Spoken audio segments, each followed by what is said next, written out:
قابل احترام ناظرین، قرآن مجید کی توضیح اور تشریح کے اس مسلسل پروگرام میں جو پیس ٹی وی اردو کے ذریعے سے آپ کو دکھایا جا رہا ہے، آپ سب ناظرین کا دلی استقبال۔ اللہ تعالیٰ سے دعا ہے کہ قرآن مجید کے سمجھنے اور سمجھانے کے اس کام کو شرف قبولیت عطا فرمائیں۔ قرآن مجید کی تعلیمات ہماری زندگی میں رچ بس جائیں، ہماری انفرادی زندگی، خاندانی زندگی اور اجتماعی زندگی اللہ تعالیٰ کے بتائے ہوئے احکام کی روشنی میں آگے بڑھتی رہے۔ اللہ ہمیں دنیا میں کامیابی سے نوازے اور آخرت میں بھی ہم کو کامیابی عطا فرمائے۔ محترم ناظرین، پچھلے 2 ایپیسوڈز میں آپ کے سامنے سورہ ابراہیم جو نبی کریم صلی اللہ علیہ وسلم کے قیام مکہ کے آخری دور میں نازل ہوئی تھی، اس کی اہم باتیں آپ کے سامنے آئی تھیں۔ اب ہم سورہ ابراہیم کے آخری 2 رکوعوں کا آج کی اس نشست میں مطالعہ کریں گے۔ سیدنا ابراہیم علیہ السلام کی شخصیت انبیاء کرام میں بہت ہی نمایاں اور عظمت والی ہے۔ آپ کی عظمت اور اہمیت کا آپ اس سے اندازہ لگا سکتے ہیں کہ ہم نماز میں درود ابراہیم پڑھتے ہیں۔ اللہم صلی علی محمد وعلی آل محمد کما صلیت علی ابراہیم وعلی آل ابراہیم۔ اے اللہ، رحمت نازل فرما محمد صلی اللہ علیہ وسلم پر اور آپ کے پیروں پر جیسے تو نے رحمت نازل فرمائی حضرت ابراہیم پر اور ان کے ماننے والوں پر۔ اسی طرح اللہم بارک علی محمد وعلی آل محمد، اے اللہ برکت نازل فرما سیدنا محمد پر اور ان کے پیرووں پر جیسے برکت نازل فرمائی سیدنا ابراہیم پر ان کے پیرووں پر۔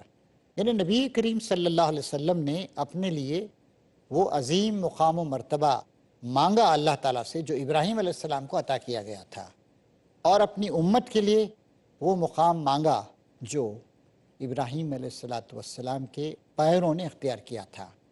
ہم جس ملت سے تعلق رکھتے ہیں یہ ملت اسلامیہ ہے، یہ امت محمدی ہے، یہ پیروان اسلام ہیں، یہ فرزندان توحید ہیں، اور اس کا ایک نام ملت ابراہیمی بھی ہے۔ چنانچہ ابراہیم علیہ السلام کا ذکر قرآن مجید میں جگہ جگہ آیا ہے۔ اور یہ جو سورہ ابراہیم ہے، اس کا مطلب یہ نہیں ہے کہ اس پوری سورت ابراہیم علیہ السلام کے بارے میں ہے۔ قرآن مجید کی سورتوں کے جتنے بھی نام ہیں وہ علامت کے طور پر، یعنی سورہ ابراہیم کا مطلب یہ ہے کہ وہ سورت جس میں ابراہیم علیہ السلام کا ذکر آیا ہے، لیکن اس میں ایک رکوع ایسا ہے جس میں ابراہیم علیہ السلام کی زندگی کے کچھ اہم پہلوؤں کو ابھارا گیا ہے۔ آج کی نشست میں لاسٹ بٹ ون یعنی آخر سے پہلے کا وہ رکوع بھی ہم مطالعہ کریں گے، اس کے بعد کا آخری رکوع بھی فرمایا جا رہا ہے۔ یاد کرو وقت وَإِذْ قَالَ إِبْرَاهِيمُ رَبِّ اجْعَلْ هَٰذَا الْبَلَدَ آمِنًا وَاجْنُبْنِي وَبَنِيَّ أَن نَّعْبُدَ الْأَصْنَامَ۔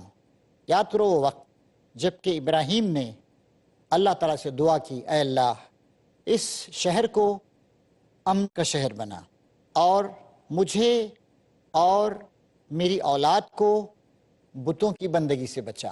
ابراہیم علیہ السلام وہ عظیم المرتبت رسول ہیں جن کی زندگی کی تفصیلات تاریخ کے ذریعے بھی ہم کو ملتی ہیں اور خود قرآن مجید نے ان کا جگہ جگہ ذکر کیا ہے۔ آج سے تقریباً 4000 یا اس سے کچھ زیادہ سال پہلے عراق کی راجدھانی اس وقت ار تھی، جو آج کے بصرہ کے قریب ایک شہر تھا، اور عراق نے بڑی ترقی کی تھی۔ ابراہیم علیہ السلام وہاں پہ پیدا ہوئے۔ نمرود وہاں کا بادشاہ تھا جو اپنے آپ کو سورج بنشی کہتا تھا۔ یہ بھی ایک عجیب سی بات ہے، مختلف بادشاہوں نے اپنے آپ کو الہیت سے، ڈیوینٹی سے جوڑنے کے لیے کہا ہم سورج کے خاندان سے ہیں، ہم چاند کے خاندان سے ہیں، چونکہ چاند اور سورج معبود سمجھ کے پوجے جاتے تھے، اس طرح سورج بنشی، چندر بنسی، سورج کے خاندان کے، چاند کے خاندان کے۔ تو اسی طریقے سے نمرود نے بھی ایک دعویٰ کیا اور اپنے آپ کو چندر بنسی چاند کے خانہ ننار چاند کی دیوی کا ایک بت تھا، تو یہ 4000 سال سے بھی زیادہ ہو گئے، لیکن اب تک اس زمانے کے بہت سارے آثار باقی ہیں اور مختلف میوزیمز میں، خاص کر برٹش میوزیم میں اس زمانے کی بہت ساری چیزیں اب تک بھی آپ کو دیکھنے کو ملتی ہیں۔ عراق کی پوزیشن مشرق اور مغرب کے درمیان بڑی ہی اہمیت کی حامل، بہت سارے تجارتی راستے وہاں سے گزرتے تھے، اور عراق 4000 سال پہلے بہت زیادہ ترقی کر چکا تھا۔ ابراہیم علیہ السلام وہاں پیدا ہوئے، اور آپ کا باپ آزر وہ نہ صرف یہ کہ بت پرست تھا بلکہ بتگر تھا، بتوں کی پرستش کے ساتھ ساتھ بتوں کو بنا کے بیچتا بھی تھا، اور وہ چیف پریسٹ تھا وہاں کا، سب سے بڑا پروہت۔ ابراہیم علیہ السلام نے اس گھر میں آنکھیں کھولیں، انہوں نے غور و فکر کیا، اور انہی کے الفاظ قرآن مجید میں آتے ہیں کہ انی وجہت وجہی للذی فطر السماوات والارض حنیفا وما انا من المشرکین، میں نے سب کی طرف سے کٹ کر، اپنا رخ موڑ کر، اپنے چہرے کو، اپنے رخ حیات کو اس کی طرف کر لیا ہے جس نے آسمان و زمین کو بنایا ہے، میں مسلم یکسو، مسلم حنیف ہوں، اور میں مشرکوں میں سے ہرگز نہیں ہوں۔ پھر ابراہیم علیہ السلام زندگی کے مختلف مراحل سے گزرتے رہے، آخرکار وہ دور بھی آیا کہ آپ اپنی بیوی حضرت ہاجرہ اور اپنے دودھ پیتے بچے اسماعیل علیہ السلام کو لے کر وادی غیر ذی زرع، بن کھیتی کی زمین، بنجر ریگستانی سرزمین جہاں گھاس تک پیدا نہیں ہوتی ہے، وہاں لے جا کر اللہ تعالیٰ کے حکم سے آپ نے چھوڑ دیا۔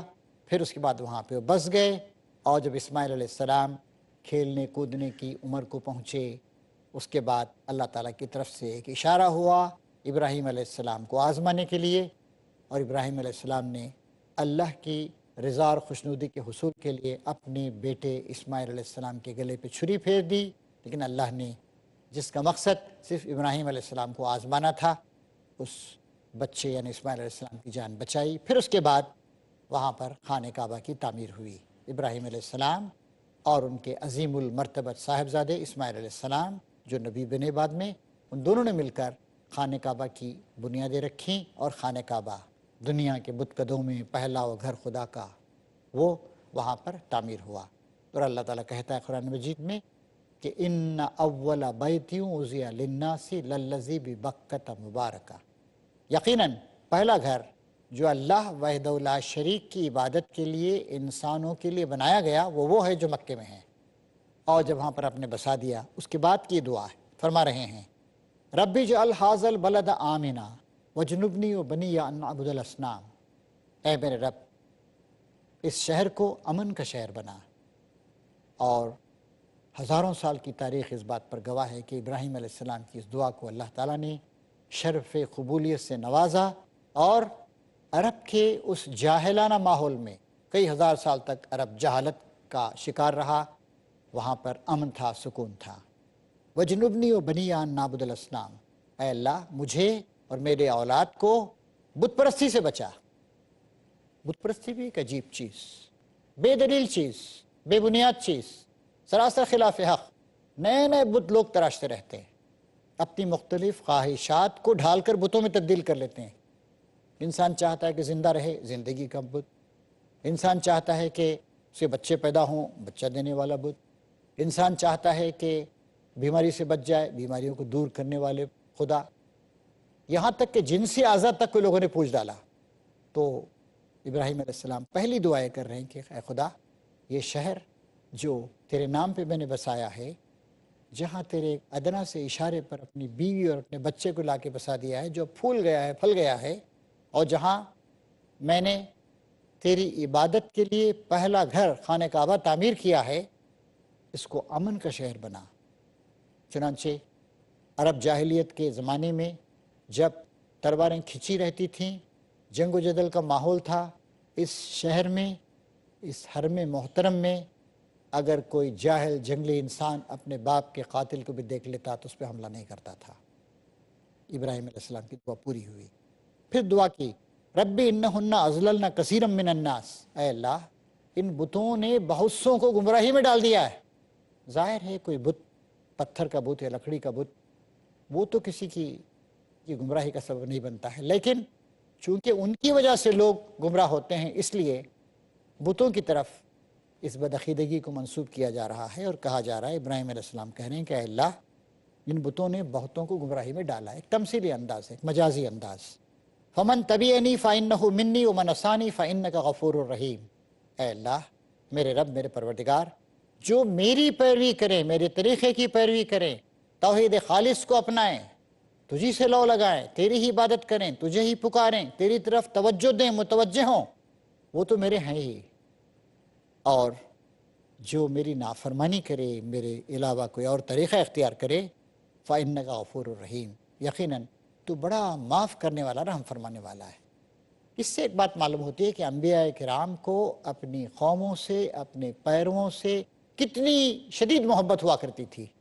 حالانکہ ابراہیم علیہ السلام جانتے ہیں کہ شرک کا انجام بہت برا ہوگا، لیکن ایک لطیف انداز میں اللہ تعالیٰ کے حضور دامن دعا دراز کر کے فرما رہے ہیں کہ اے اللہ، جو لوگ میری پیروی اختیار کریں وہ تو میرے ہیں ہی، اور جو لوگ میرے طریقے کو چھوڑ کر کوئی دوسرا طریقہ اختیار کریں تو بڑا غفور الرحیم ہے۔ یہی چیز ہم عیسیٰ علیہ السلام کے سلسلے میں بھی دیکھتے ہیں۔ قرآن شریف میں پہلے بات گزر چکی ہے کہ اللہ تعالیٰ قیامت میں عیسیٰ علیہ السلام سے پوچھے گا، اے عیسیٰ ابن مریم، کیا تو نے لوگوں سے کہا تھا کہ میرے ساتھ ساتھ تجھے اور تیری ماں کو بھی عبادت میں شریک کر لیں؟ عیسیٰ علیہ السلام، اے اللہ، میں جب تک ان کے درمیان تھا، ان کے معاملات کا نگہبان تھا، اس کے بعد جو کچھ کیا وہ تو ہی جانتا ہے، میں نہیں جانتا ہوں۔ میرے رب، میں ایسی بات کیسے کہہ سکتا تھا جس کا مجھے اختیار نہیں ہے؟ اس کے بعد وہ کہیں گے، اے اللہ، اگر تو نے عذاب دینا چاہے تو تیرے بندے ہیں، اور اگر تو معاف کرنا چاہے تو تو معاف کرنے کا اختیار رکھتا ہے۔ عیسیٰ علیہ السلام جانتے کہ شرک کتنی بری چیز ہے، لیکن ایک نبی کی زبان کھلتی نہیں اس چیز پر کہ وہ اپنی ملت کے لیے، اپنی قوم کے لیے، اپنے پیرووں کے لیے ان کے بدترین گناہوں کے باوجود عذاب کی بات کہے۔ تو یہاں بھی ہم دیکھتے ہیں ابراہیم علیہ السلام کے سلسلے میں یہی بات۔ حاضرین کرام، آپ نہایت غور و فکر کے ساتھ اس ایمان افروز بات کو جو ابراہیم علیہ السلام سے متعلق ہے سن رہے ہیں۔ اس وقت ہمیں ایک چھوٹے سے بریک کی ضرورت ہے۔ بریک کے بعد پھر انشاءاللہ اس موضوع پہ ہم بات جاری رکھیں گے۔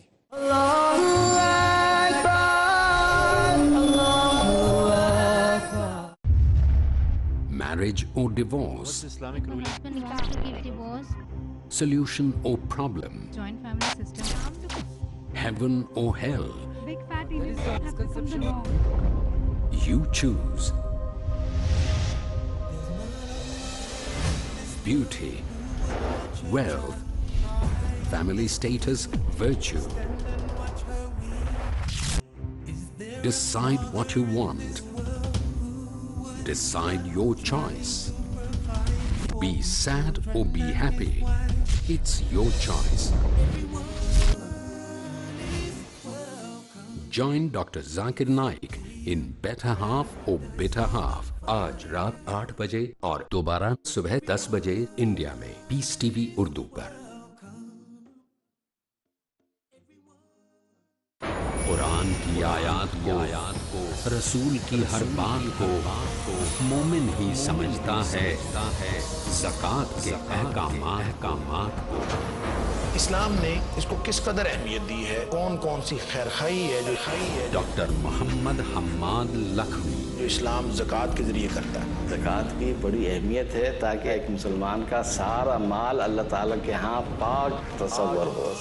مال کی پاکی اور حفاظت کے لیے، مسلمانوں کی ترقی کے لیے، ایمان کی پختگی کے لیے۔ زکوٰۃ سے اچھے خصائل پیدا ہوتے ہیں، سخاوت ہے، انسانیت کے ساتھ ہمدردی ہے۔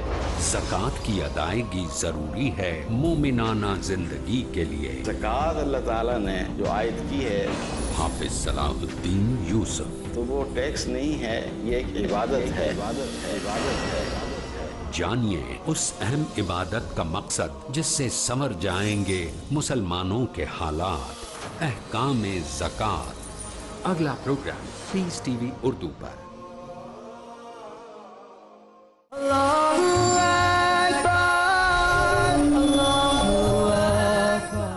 ناظرین کرام، بریک کے بعد دوبارہ ہم اپنا مطالعہ جاری رکھیں گے۔ تو ابراہیم علیہ السلام نے فرمایا دعا کرتے ہوئے کہ جو میرے طریقے پہ چلے وہ تو میرا ہے ہی، اور جو میرا طریقہ اختیار نہ کرے، میرے خلاف طریقہ اختیار کرے تو بڑا معاف کرنے والا مہربان ہے۔ پھر کہا پروردگار میں نے ایک بے آب و گیا وادی، بن کھیتی کی وادی میں اپنی اولاد کے ایک حصے کو تیرے محترم گھر خانہ کعبہ کے پاس لا بسایا ہے، لیقیموا الصلاۃ، تاکہ وہ نماز قائم کریں۔ دین کے قیام کی پہلی شرط نماز کو صحیح وقت پر اس کے تمام آداب کے ساتھ، شرائط کے ساتھ قائم کرنا، یہ دین کو قیام کرنے کا پہلا مرحلہ ہے۔ وَجَعَلَ أَفْئِدَةً مِّنَ النَّاسِ تَهْوِي إِلَيْهِمْ وَارْزُقْهُم مِّنَ الثَّمَرَاتِ لَعَلَّهُمْ يَشْكُرُونَ، لہٰذا تو لوگوں کو ان کا مشتاق بنا اور انہیں کھانے کو پھل دے، شاید کہ شکر گزار بنے۔ ربنا انک تعلم ما نخفی وما نعلن، پروردگار تو جانتا ہے جو کچھ ہم چھپاتے ہیں، جو کچھ ظاہر کرتے ہیں۔ وما یخفی علی اللہ من شیء فی الارض ولا فی السماء، اور اللہ تعالیٰ پر واقعی کچھ بھی چھپا ہوا نہیں ہے، نہ زمین میں نہ آسمانوں میں۔ پھر اس کے بعد انہوں نے دعا کی الحمدللہ الذی وہب لی علی الکبر اسماعیل و اسحاق، ساری تعریف و شکر اللہ تبارک و تعالیٰ کے لیے ہے جس نے بڑھاپے میں مجھ کو اسماعیل اور اسحاق علیہ السلام جیسے فرزند عطا فرمائے۔ ان ربی لسمیع الدعا، یقیناً میرا رب دعاؤں کو سننے والا ہے۔ اس دعا کی لذت کو، اس کی ایمانی روح کو محسوس کیجئے ناظرین، کس طرح بار بار ربی ربی ربنا ربی اس طریقے سے پکار رہے ہیں اللہ تعالیٰ کو، گویا اپنا دل نکال کے اللہ تعالیٰ کے آگے رکھے دے رہے ہیں۔ پھر رب اجعلنی مقیم الصلاۃ ومن ذریتی، اے اللہ مجھے بھی نماز کا پابند بنا اور میری اولاد کو بھی۔ ربنا وتقبل دعا، اور ہمارے رب میری دعا کو قبول فرما۔ ربنا اغفر لی ولوالدی وللمؤمنین یوم یقوم الحساب، پروردگار مجھے اور میرے والدین کو اور سب ایمان لانے والوں کو اس دن معاف کر دیجیے جب کہ حساب قائم ہوگا۔ اس طریقے سے ابراہیم علیہ السلام اپنے لیے بھی، اپنی اولاد کے لیے بھی، اپنے پیرووں کے لیے بھی، اور رہتی دنیا تک کے تمام مومنین و مومنات، تمام مومنوں کے لیے دعا کر رہے ہیں۔ یہ دعا ہم بھی بار بار کرتے رہتے ہیں۔ یہ جو اس کا دعا کا آخری حصہ ہے، اس کو ہم نمازوں میں بھی پڑھتے ہیں۔ اتحیات کے بعد درود ابراہیم کے بعد یہ دعا، دوسری دعائیں بھی ہیں، یہ دعا بھی ہم پڑھتے ہیں۔ نبی کریم صلی اللہ علیہ وسلم نے اس کو تجویز کیا ہے۔ تو اس سے ہمارے سامنے وہ اسپرٹ آتی ہے، اور ابراہیم علیہ السلام کا ذکر اس سیاق میں بھی کیا جا رہا ہے کہ عرب کے لوگ، خاص کر مکے کے لوگ، ان کا خاص تعلق نسلی لحاظ سے، نسبی لحاظ سے ابراہیم علیہ السلام سے تھا، اور اس لحاظ سے بھی کہ ابراہیم علیہ السلام کی شخصیت بین الاقوامی اہمیت کی حامل ہے۔ یہودی بھی انہیں اپنا بزرگ تسلیم کرتے ہیں، عیسائی بھی ان کو اپنا بزرگ تسلیم کرتے ہیں، اور دنیا بھر میں پھیلے ہوئے محمد صلی اللہ علیہ وسلم کے نام لیوا، اللہ اور اللہ کے رسول پر ایمان لانے والے، وہ قوم، وہ ملت جس کو دنیا کی رہنمائی اور دنیا کی خدمت کے لیے برپا کیا گیا ہے، ہم تو ابراہیم علیہ السلام کو اپنا پیشوا، اپنا رہنما اور اللہ کا عظیم رسول تسلیم کرتے ہی ہیں۔ اب اس کے بعد ہم سورہ ابراہیم کے آخری رکوع میں داخل ہو رہے ہیں۔ فرمایا جا رہا ہے اب یہ ظالم لوگ جو کچھ کر رہے ہیں، اللہ کو تم اس سے غافل نہ سمجھو، اللہ تو انہیں ٹال رہا ہے اس دن کے لیے جب حال یہ ہوگا کہ آنکھیں پھٹی کی پھٹی رہ جائیں گی۔ دنیا میں اہل کفر، ظالموں کی چرت پھرت سے انسان کو پریشان نہیں ہونا چاہیے۔ دنیا میں اہل ایمان کی آزمائش بہت سخت ہے، جتنا بڑا انعام ملے گا، جتنے بڑے انعام کا وعدہ کیا گیا ہے، آزمائش بھی اتنی سخت ہوتی ہے۔ چھوٹی کامیابی کے لیے چھوٹی قربانی کافی ہے، بڑی کامیابی کے لیے بڑی قربانی مطلوب ہوتی ہے۔ دنیا میں چھوٹے امتحان بھی ہوتے ہیں، بڑے امتحان بھی ہوتے ہیں۔ بڑے امتحان کے لیے بہت کوشش کرنی پڑتی ہے، بہت قربانیاں دینی پڑتی ہیں بڑے مقصد کو حاصل کرنے کے لیے، اور ہمیشہ ہمیشہ رہنے والی آخرت، ہزاروں لاکھوں کروڑوں اربوں سال کی زندگی۔ اصل تو اسلام وہاں قائم ہوگا، لیکن یہاں بھی اسلام کو قائم کرنے، اسلام کی باتوں کو لوگوں کے سامنے پیش کرنے کی ذمہ داری ہم پہ عائد ہوتی ہے، امت مسلمہ پر۔ اور پھر دیکھیے قرآن کو پڑھنے پڑھانے کا سلسلہ جاری ہے، لیکن ہم مسلمان خود اسلام سے کتنے دور چلے گئے ہیں۔ ہم کوئی نمونے کی مثالی قوم نہیں ہیں، ہمارا معاشرہ مثالی معاشرہ، آئیڈیل معاشرہ نہیں ہے، ہماری حالت خراب ہے، ہم انتشار کا شکار ہیں۔ اور دنیا کے سامنے سچی بات یہ ہے کہ ہم کوئی اچھا نمونہ پیش کرنے کے قابل نہیں ہیں۔ تو یہاں ہمارے سامنے بات آتی ہے کہ ایک دن آئے گا جب وہ ظالم لوگ جنہوں نے خدا کا انکار کیا، نافرمانی کی، ان کی آنکھیں پھٹی کی پھٹی رہ جائیں گی. وہ ہوگا اصل عالم. کامیابی اور ناکامی وہاں کی کامیابی اور ناکامی. سر اٹھائے بھاگے چلے جا رہے ہیں، نظریں اوپر جمی ہیں اور دل اڑے جا رہے ہیں. یہ کیفیت ہوگی حشر کے اس میدان میں. اے محمد صلی اللہ علیہ وسلم، آپ پر اللہ کی رحمت و سلامتی ہو. اس دن سے تم انہیں ڈراؤ جب کہ عذاب انہیں آ لے گا. آج تو مہلت پہ مہلت دی جاتی ہے، آج تو معافی کے دروازے چوپٹ کھلے ہوئے ہیں، آج تو رسی دراز کی جا رہی ہے، آج تو اللہ تعالیٰ کا انکار کرنے اور شیطان کی بندگی کرنے والوں تک کو پوری آزادی ہے. اس وقت ظالم کہیں گے ربنا اخرنا الی اجل قریب نجب دعوتک ونتبع الرسل. اے ہمارے رب، ہمیں تھوڑی سی مہلت اور دے دے، ہم تیری دعوت کو لبیک کہیں گے اور رسولوں کی پیروی اختیار کریں گے. مگر انہیں صاف صاف جواب دے دیا جائے گا کہ کیا تم وہی لوگ نہیں ہو جو اس سے پہلے قسمیں کھا کھا کر کہتے تھے کہ ہم پر تو کبھی زوال آنا ہی نہیں ہے. ہاں، دنیا میں تو ایسا ہوتا ہے، طویل عرصے تک قومیں ترقی کی منزلیں طے کرتے ہیں، عروج ہی عروج ہوتا ہے، لیکن وہاں بہرحال زوال آئے گا. حالانکہ تم ان قوموں کی بستیوں میں رہ بس چکے تھے جنہوں نے اپنے اوپر ظلم کیا تھا اور دیکھ چکے تھے کہ ہم نے ان کے ساتھ کیا سلوک کیا. ان کی مثالیں دے دے کر ہم تمہیں سمجھا بھی چکے تھے. انہوں نے اپنی ساری چالیں چل دیکھیں، مگر ان کی ہر چال کا توڑ اللہ کے پاس تھا، اگرچہ ان کی چالیں ایسی غضب کی تھیں کہ پہاڑ ان سے ٹل جائیں. دنیا کی ظالم قوموں، کافر قوموں، مشرک قوموں اور غافل قوموں کا ذکر ہو رہا ہے. پس اے نبی، تم ہرگز یہ گمان نہ کرو کہ اللہ کبھی اپنے رسولوں سے کیے ہوئے وعدوں کے خلاف کرے گا. اللہ زبردست ہے اور انتقام لینے والا ہے. ڈرا دو انہیں اس دن سے جب کہ زمین اور آسمان بدل کر کچھ سے کچھ کر دیے جائیں گے. ایک نیا عالم، ایک نئی کائنات گویا تخلیق پائے گی جس میں جنت و جہنم ہوگی. یہ دنیا، اس کا سر و سامان سب کا سب لپیٹ کے ختم کر دیا جائے گا، تتر بتر کر دیا جائے گا، اور سب کے سب اللہ واحد قہار کے سامنے بے نقاب حاضر ہو جائیں گے. اللہ تعالیٰ اپنے ایک بندے سے الگ الگ بات کرے گا، ہر ایک کا حساب لے گا. اس روز تم مجرموں کو دیکھو گے کہ زنجیروں میں ہاتھ پاؤں جکڑے ہوں گے، تارکول کے لباس پہنے ہوں گے اور آگ کے شعلے ان کے چہروں پر چھائے جا رہے ہوں گے. یہ اس لیے ہوگا کہ اللہ ہر متنفس کو اس کے کیے کا بدلہ دے گا. اللہ کو حساب دیتے کچھ دیر نہیں لگتی. تو اس طریقے سے محترم ناظرین، ہمارے سامنے وہ جو ہمیشگی کی زندگی کا آغاز ہونے کا دن ہے، قیامت کا دن، اس کا پورا منظر ہمارے سامنے پیش کر دیا گیا ہے. اس میں کامیابی اصل کامیابی اور اس میں ناکامی اصل ناکامی. ہو سکتا ہے عرصہ دراز تک، 100 سال تک، کئی صدیوں تک اہل اسلام مصیبتوں کا شکار رہیں اور دوسری دنیا کی قومیں عروج و ترقی کرتی رہیں، لیکن اصل کامیابی، اصل ناکامی اسی دن کی. آخر میں فرمایا جا رہا ہے ھذا بلاغ للناس، یہ ایک پیغام ہے سارے انسانوں کے لیے جو نبی کریم صلی اللہ علیہ وسلم لے کر آئے ہیں، اسلام کا پیغام، قرآن کا پیغام. وَلِيُنذَرُوا بِهِ وَلِيَعْلَمُوا أَنَّمَا هُوَ إِلَٰهٌ وَاحِدٌ وَلِيَذَّكَّرَ أُولُو الْأَلْبَابِ.